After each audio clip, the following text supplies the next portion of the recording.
guys, give me a second.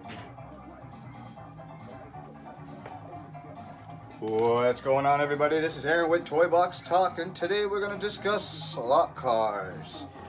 So I don't know about you guys, but sometimes when I get that slot car on the track, it likes to slip and grab and not grab all over the place. Try to get those drifting going on, and it doesn't like to drift. It likes to just slip right out or slide right out, and just you never seem to be able to keep a good track going. So I'm going to show you what to do, what I typically like to do to be able to get it work a little bit better with a simple task. So basically, what's going on is, this is a magnet. This magnet grabs the car to the track, sucks it to the track. So when you're trying to do your little drifts and stuff, and if that thing so much is dirty and it's not doing its job, you're just going to keep kicking out, and you're not going to get the precision you're looking for out of the slot car.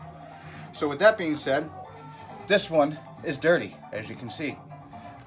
So you're going to take your typical toothbrush, no solutions, no soap and waters, nothing like that, because you're near the engine, so you're trying to keep it as clean as possible. Maybe a little lithium grease, that would be okay. But for the most part, just a dry toothbrush, and just give it a good couple good sweeps, you know. Don't have to press too hard. Just make sure the toothbrush is one of the firm toothbrushes. The soft ones don't really work well.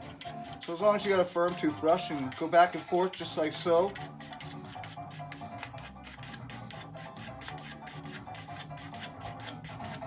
And boom.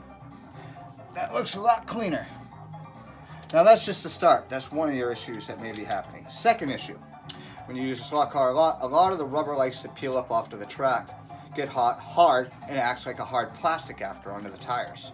If that happens, I take a little soap and water only, very little, in a bowl, take a toothbrush and dip it in, dab the toothbrush off, and brush the tires just like so.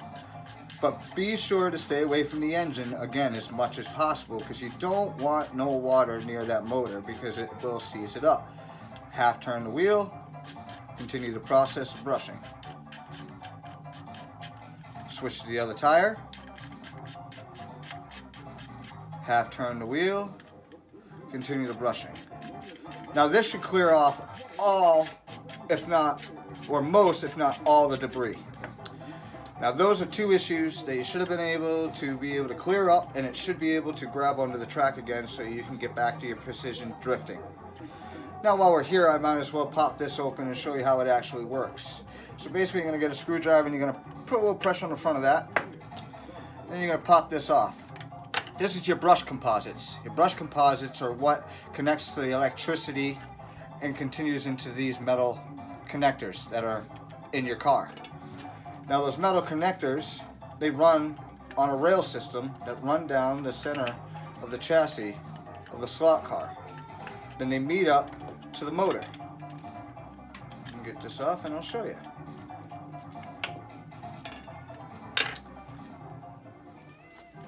Like so. So these metal rails go through the car, they come down inside, and they meet up to the motor. The motor hits the power and turns the wheels, essentially gives you the power to drive the car.